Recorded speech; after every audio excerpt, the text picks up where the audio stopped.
Hello, welcome to our scheduling assistant demo on how to use our product to post and communicate the open shifts to your frontline staff.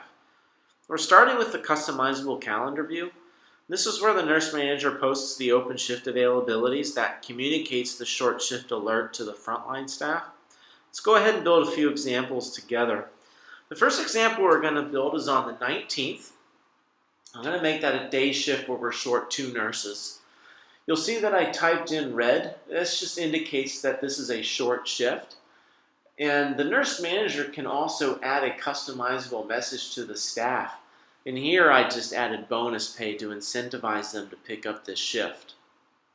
I'll go ahead and click on done and we'll jump into the next portion, which is actually scheduling. So this is a 7 a.m. shift, so I'll find the time 7 a.m. and I'll scroll through. Make sure I change that p.m. to a.m. You don't have to worry about the end time. It says 8 a.m., but that gets auto-corrected later. So we'll jump into scheduling the 20th. This is going to be a night shift where we're short 3 nurses.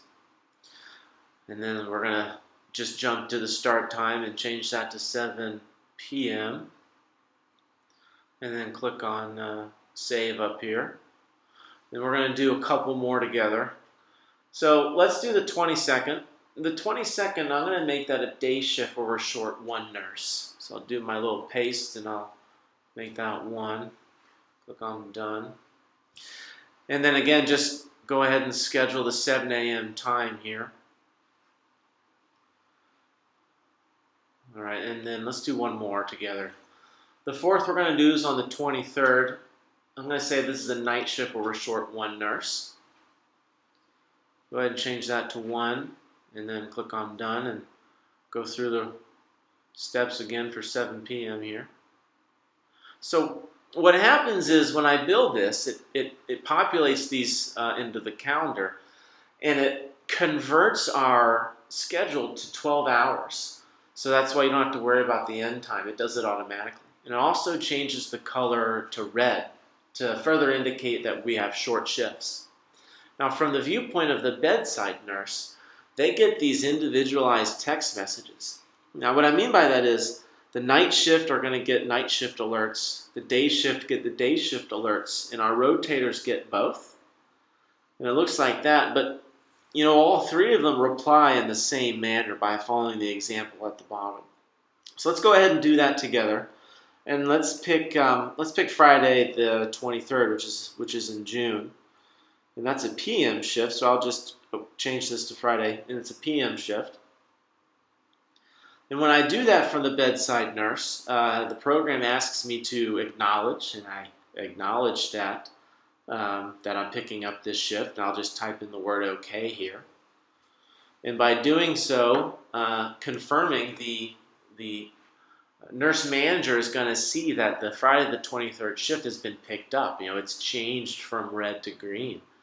And in order to see who has picked up that shift, I just click on it, and it allows me to know that Alex Johnson is the assigned nurse.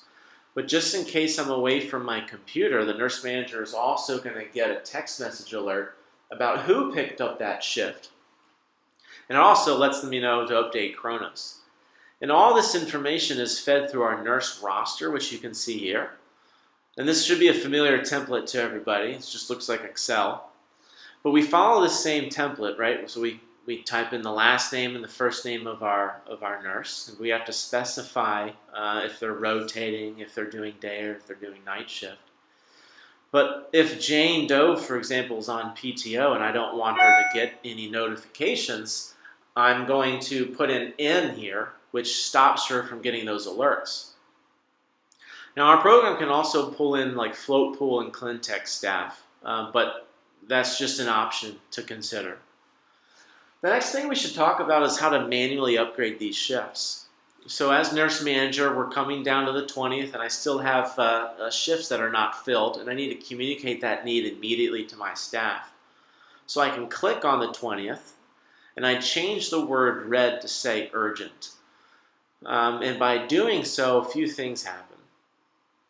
So the program recognizes the word urgent and it changes the color visual indication from red to purple, which is that reminder to me that we're still short. I've already communicated to my staff that immediate need. And that communication comes in the way of a text message. So the front line is going to get a text message just like previously, but it's going to be a little bit different. It's going to tell them that this is an urgent need and that we need them to respond as soon as possible. And down at the bottom, it's really the same. Responding is the same template.